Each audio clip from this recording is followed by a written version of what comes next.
Olá e sejam muito bem-vindos a mais um episódio do Para Bom Entendedor, o podcast da CMVM sobre temas relevantes do mercado de capitais. Sou Rita Turcato e neste episódio vamos abordar temas como a importância de conhecer o perfil de risco, o papel da diversificação e algumas das principais conclusões do mais recente inquérito online da CMVM às universidades de 2025 sobre os comportamentos e as escolhas dos investidores. Para esta conversa, contamos com a participação de Bianca Benedito, do Departamento de Supervisão de Mercados da CMVM, e Vítor Mendes, assessor do Conselho de Administração da CMVM, que nos vão ajudar a desmistificar alguns conceitos e a perceber como podemos tomar decisões de investimento mais informadas e conscientes. Desde já, obrigada a ambos por terem aceitado o convite. E começo por si, Vítor. Quais são os erros mais comuns que resultam de investir sem um plano e o que distingue o investidor consciente de alguém que investe apenas por impulso? Obrigado, é um prazer estar aqui. Eu diria muito rapidamente que investir sem um plano pode transformar qualquer tipo de aplicação, e nomeadamente as aplicações financeiras, numa aposta. E porquê? Porque alguns dos erros mais comuns que se cometem quando se investe sem um plano são, por exemplo, a falta de objetivos. Eu estou a investir para quê? Com que objetivo? Com que período temporal? Para a reforma? Para o quê? E, portanto, aplicar dinheiro sem saber para que serve pode ser um problema e é um erro. Um segundo lapso ou erro que pode ser cometido nestas circunstâncias é o da concentração excessiva. Por exemplo, aquilo a que se convenceu, aquilo a que nas gírias se chama o colocar os ovos todos no mesmo cesto. É investir todo o capital num único ativo financeiro, só numa única empresa, só num setor de atividade, e com isso consegue-se obter mais risco e apenas mais risco. Um terceiro erro que é cometido nestas circunstâncias é o facto de as decisões poderem ser baseadas nas emoções, muito mais do que na razão. Comprar ativos simplesmente porque estão na moda, porque existe o medo de perder uma oportunidade que parece excepcional quando se calhar não é, ou mesmo o medo de vender em pânico quando o mercado corrige, e o mercado corrige com alguma frequência. Um quarto erro que é cometido com muita frequência nestas circunstâncias,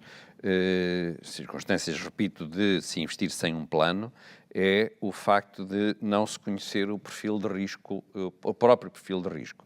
E, portanto, se eu não sei exatamente quais são as minhas características enquanto investidor, enquanto pessoa, posso disparatar, passa a expressão, porque tenho medo de volatilidade, porque não sei qual é o meu horizonte temporal para o investimento, e isso depois pode levar a ansiedades e arrependimentos. E, para não alongar muito nesta minha intervenção inicial, um quinto erro também associado a estas condições é o de tentar adivinhar como é que se vai comportar o mercado. Tentar acertar no momento exato em que eu compro ou vendo um determinado ativo financeiro. Tentar acertar, ao fim e ao cabo, quando não se tem uma bola de cristal. E, para já, ficaria por aqui. No caso, eu se calhar não tentando diferenciar um investidor consciente de um investidor por impulso, eu não gosto muito da palavra consciente, prefiro usar mais o termo racional. Embora exista uma grande proximidade entre os dois conceitos. Eu diria que o investidor, há diferenças substanciais entre estes dois tipos de investidor. Desde logo o foco. Enquanto o investidor racional ou consciente tem uma estratégia documentada, com um foco no longo prazo, o investidor por impulso não tem e muito provavelmente procura a gratificação instantânea e o lucro rápido. Um segundo aspecto de grande diferença é o aspecto da decisão, associada à decisão às decisões que são tomadas. Enquanto o racional toma as suas decisões muito baseadas em fundamentos, na racionalidade, na consciência. O investidor por impulso decide muito mais baseado no impulso, na emoção, na ganância, no medo, na pressão social. Um terceiro aspecto de grande diferença é o associado à reação às perdas. Enquanto um investidor consciente ou racional aproveita uma perda, uma situação de perda, para fazer disso uma oportunidade e muitas vezes segue o plano previamente estabelecido, o plano que tinha originariamente, o investidor que investe por impulso pode sofrer de pânico, de ansiedade, vendo os ativos no pior momento em que poderia vender, tentando estancar as perdas, e portanto isso pode significar que de facto existe a concretização ou materialização de muitas perdas. Um outro aspecto também bastante relevante tem a ver com o planeamento. Enquanto o investidor consciente / racional avalia o potencial de perda de uma determinada situação e diversifica os seus investimentos, as suas carteiras, o investidor por impulso age sem uma estratégia, vai atrás de tendências momentâneas do mercado e com isto pode perder muito dinheiro. E, portanto, eu para já ficaria por aqui. E Bianca, vamos pegar aqui um bocadinho no tema do risco, que por defeito tem uma má reputação, mas podemos mesmo dizer que o risco é um vilão, assim, entre aspas, não é? Pondo a expressão entre aspas, e porque é que é tão importante conhecer o nosso perfil de risco antes de investirmos? Certo. Obrigada pelo convite, Rita. Vitor Mendes aqui pela partilha na conversa. De modo geral, o risco, né, visto como um vilão, é uma má publicidade dessa associação entre o risco e as perdas ou perdas inevitáveis.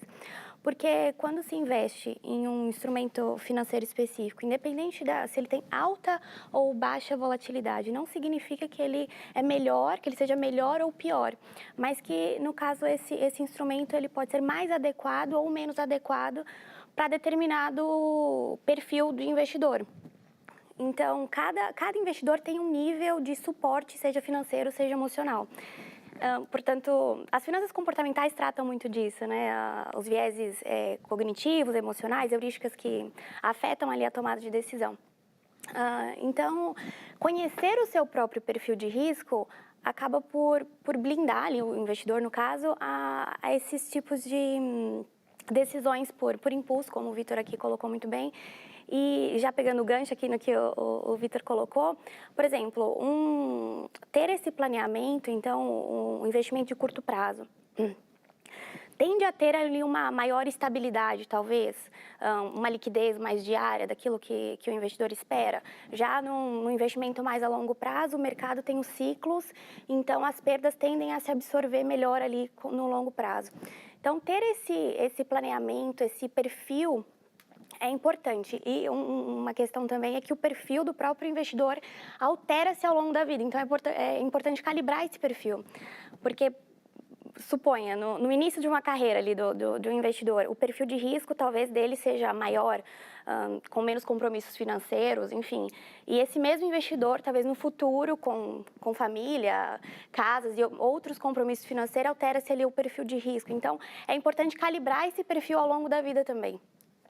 O perfil de risco em si, ele não elimina o risco, mas acaba por garantir uma maior coerência entre aquilo que o risco que se corre de fato e aquilo que o investidor suporta, de certa forma, seja financeiramente, seja psicologicamente. Então, eu acho que tem essa diferença é importante colocar. E numa fase mais volátil nos mercados, pode levar o investidor a tomar decisões com base no emocional e não tanto no racional, como falámos aqui. Como é que o investidor pode evitar reagir por impulso e como é que deve ser interpretada também essa volatilidade? Ok. Então, o mercado, ele caminha em ciclos. Tem o ciclo de crescimento, recuperação, expansão e retração. E esse é o movimento do mercado. A volatilidade é mesmo o caminho e não o destino final. Portanto, os dois extremos de instabilidade do mercado seria numa fase de crescimento, onde, por algum efeito manada, muita indicação de compra, o investidor acaba por realizar compras que pode acontecer ali num pico máximo de preço de mercado. Numa outra ótica, um mercado em retração, o investidor realizar uma venda ali por medo, por vieses emocionais e não necessariamente por um planeamento, por uma questão mais bem fundamentada. Então, ter a literacia financeira acaba por ajudar também, e considerando, por exemplo, o que nós já havíamos discutido um pouco, né? Um investimento de curto prazo. Então, se calhar o investidor tem ali como objetivo uma reserva um fundo de emergência, uma reserva de emergência. Aquele capital necessita de uma liquidez mais diária, de uma maior estabilidade. Então, é um perfil, um cenário condicional, que é diferente, por exemplo, como o Vitor colocou, de uma reforma daqui a 20, 30 anos, ou um outro objetivo qualquer de longo prazo, que essa volatilidade do mercado acaba por absorver um pouco melhor a perda. O investidor não tem que estar ali diariamente observando se o mercado corrigiu um pouquinho ou não. Então, ter a noção, né, de modo geral, do seu planeamento em relação ao mercado e o alinhamento com o instrumento financeiro em si, para se blindar um pouco desses vieses também e ter essa coerência o que a literacia fala, mas também com os teus próprios objetivos pessoais de investimento. E voltando a si, Vítor, por que é tão importante falar de diversificação e o que é que significa, afinal, diversificar? Bom, do ponto de vista conceptual, diversificar significa distribuir o capital ou distribuir os investimentos por vários tipos de ativos diferentes, por vários setores de atividades diferentes, ou seja, por várias, portanto, ativos em que os investimentos estão associados a empresas que em setores de atividades diferentes, ou mesmo localizadas em regiões diferentes. O risco geopolítico cada vez é mais importante e, portanto, cada vez mais a questão geográfica é relevante. E, portanto, isso significa que diversificar acaba por se tornar numa aplicação prática do conceito de não colocar os ovos todos no mesmo cesto. Porque é que é importante? Várias razões. Por um lado, a diversificação permite proteger contra alguns imprevistos, não contra todos, mas contra alguns.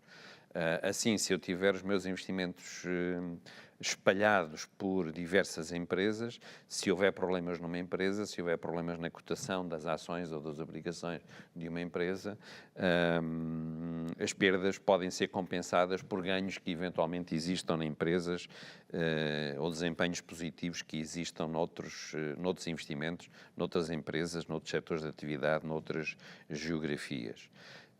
Essa diversificação, em segundo lugar, permite uma redução do risco global, porquanto, tendo na minha carteira de investimentos ativos financeiros que reagem de forma diferente à situação geopolítica, à situação climática, entre outras, isto significa que, nos casos, uns ativos ganham, noutros casos, outros perdem, e, portanto,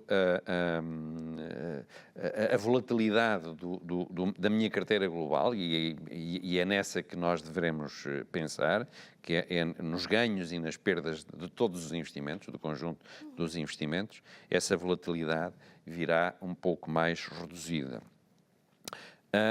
Em terceiro lugar, a diversificação permite aproveitamento de oportunidades. Surgem oportunidades num setores de atividade, surgem oportunidades numas geografias, e não ter os ovos todos ou não ter os investimentos todos no mesmo cesto permite aproveitar o crescimento de diferentes mercados. Uma última observação muito rápida para o seguinte: a diversificação com a diminuição do risco joga, passa a expressão, com aquilo que é alguma tendência que muitos de nós temos para não gostar de risco. E, portanto, iremos falar mais à frente nesse aspecto, na tolerância ou aversão ao risco. A diversificação permite ou contribui para permitir uma redução do risco dos meus investimentos ou dos investimentos de um investidor, e nessa medida diversificar é bom. E quando falamos também de investimentos, um dos maiores mitos é a ideia dos ganhos garantidos, não é? E Bianca, porque é que uma promessa de elevada rentabilidade sem risco associado deve fazer soar os alarmes? Exato. Não existe almoço grátis, né? Então, Sim. então a rentabilidade está associada, de certa forma, ali ao risco. E, por exemplo, quando alguém oferecer ali um retorno de uma ação com um risco de um depósito a prazo, por exemplo, sou alerta, porque não existe uma rentabilidade, uma volatilidade alta ali no mercado que não esteja associada de alguma forma ao risco. E é interessante que nas finanças comportamentais existe o termo do viés de aversão e que a perda, a dor da perda, ela é sentida de uma forma mais proeminente do que o prazer do ganho. E é interessante essa ideia porque quando vende-se a questão do ganho garantido, não é só a rentabilidade que se vem, mas também a ausência da dor. Então, por isso que acaba por ser tão atrativo para os investidores. E uma outra questão também, que é interessante colocar, que um segundo alerta, no caso, para o investidor não olhar tanto no retrovisor, no sentido de que rentabilidade passada não determina a rentabilidade futura. Então, no sentido de que, por exemplo, um fundo ali de investimento teve um bom retorno nos últimos 3 anos, mas não significa necessariamente que o próximo vai estar garantido. Portanto, a taxa de juros pode ser alterada, o contexto econômico, global, como o Vitor colocou aqui já alguns aspectos, a sorte do setor, enfim, altera-se. Então, não olhar para trás também é um erro, não é a garantia de rentabilidade futura. E existem também alguns erros de processamento do cérebro humano, no sentido de analisar. Suponhamos que haja ali uma proposta de triplicar o seu patrimônio em 6 meses. Então, o cérebro humano, às vezes, processa essa informação de uma forma errada. Ao invés de analisar isso, é muito improvável, coloca ali como uma forma, e se acontecer comigo? Então, é um erro que acho que a literacia financeira acaba por ajudar a blindar o investidor, de certa forma, mas que tem que tomar cuidado com esse tipo de garantias em rendimentos, que sempre, sim, estão associados a riscos. E neste sentido, Vítor, os resultados do inquérito da CMVM às universidades revelam algum comportamento ou alguma tendência que o tenha surpreendido? Este último inquérito que decorreu no âmbito do protocolo que a CMVM tem com 15 universidades portuguesas, e, portanto, que decorreu em ambiente universitário, permite tirar alguns resultados que não são provavelmente generalizáveis para toda a população, porque decorreu essencialmente no ambiente universitário, onde os níveis de literacia geral e de literacia financeira são mais elevados do que na média da população portuguesa, mas, no entanto, permitiu algumas conclusões interessantes. Pela primeira vez, e este já foi o 6º inquérito, pela primeira vez nós incluímos neste inquérito algumas perguntas associadas à tolerância ou aversão ao risco, seja ele geral, seja ele financeiro, e mesmo tolerância e aversão à perda. Perdão, do ponto de vista da tolerância ao risco versus aversão ao risco, os resultados, e para mim surpreenderam-me um bocadinho desse ponto de vista, apontam no sentido de que é mais intensa a aversão ao risco do que a tolerância ao risco, nestes respondentes. Em geral, no que diz respeito ao risco geral, mas também no que diz respeito ao risco financeiro, 2 em cada 5 respondentes, mais coisa, menos coisa, para falar em números redondos, 2 em cada 5 respondentes denotaram alguma aversão ao risco, enquanto apenas 2 em cada 10, portanto metade, denotaram alguma tolerância ao risco. E, portanto, isto significa que a aversão ao risco, neste conjunto de respondentes, é superior à tolerância ao risco.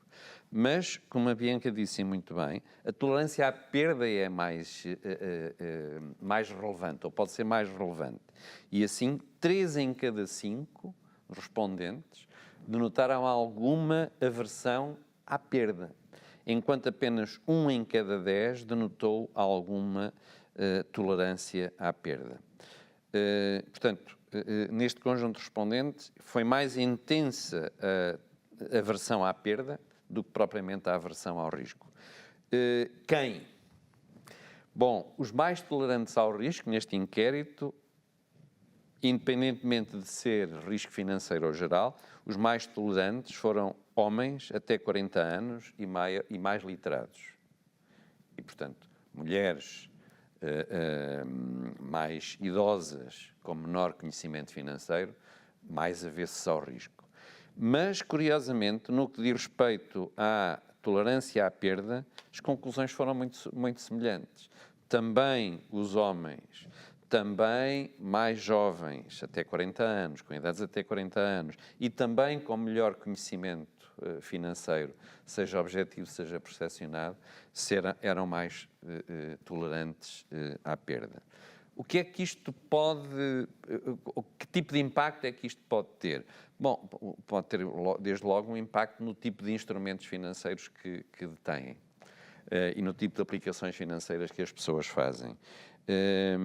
Mais tolerância ao risco, ou maior tolerância ao risco, significa uma maior detenção de ativos financeiros com risco e maior detenção de ativos financeiros com maior risco também.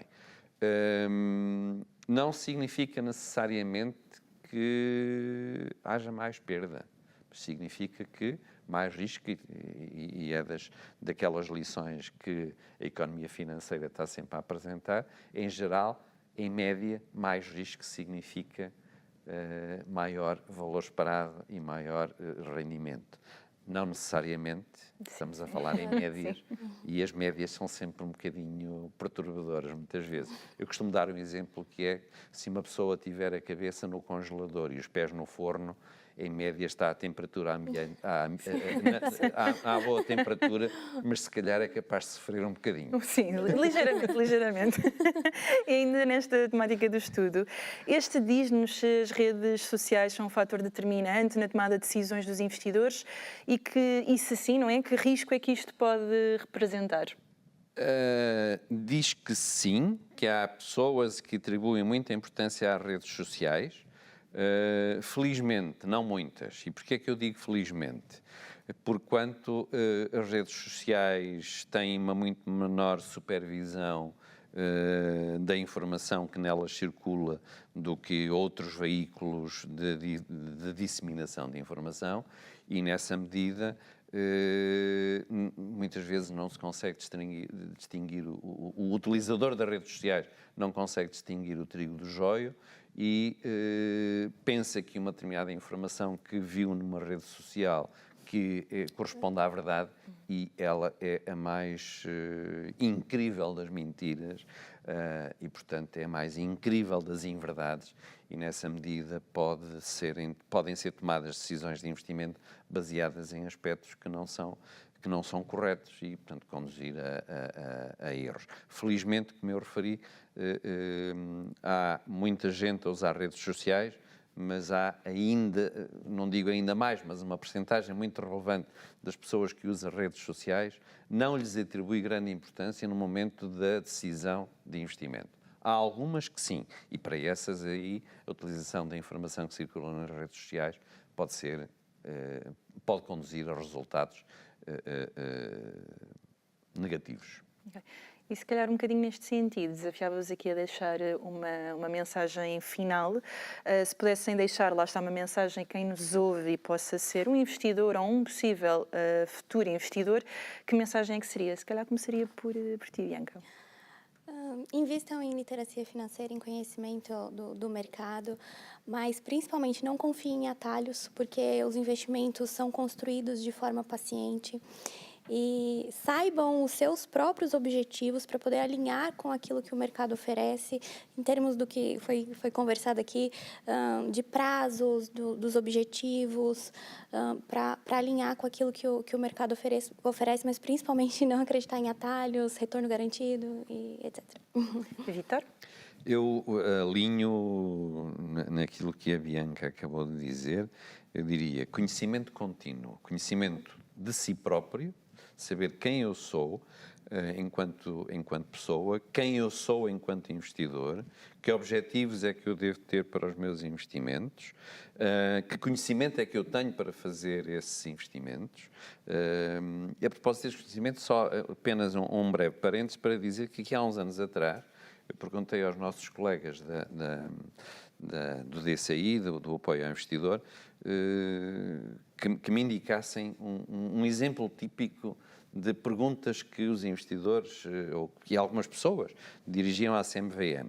E então deram-me este exemplo que eu acho muito interessante, que é, alguém disse, eu aqui há uns anos, escreveu à CMVM a dizer, aqui há alguns anos coloquei o meu dinheiro em fundos de investimento. Ponto final. O que é que são fundos de investimento?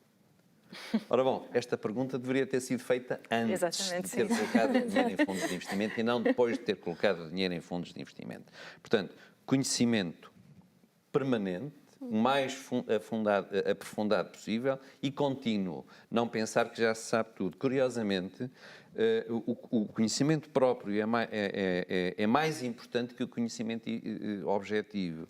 Dito de outra maneira, aquilo que as pessoas pensam que sabem, há vários estudos académicos que concluem que aquilo que as pessoas pensam que sabem influencia mais as decisões de investimento do que aquilo que as pessoas efetivamente sabem. Portanto, conhecer-se a si próprio, das suas capacidades e das suas limitações.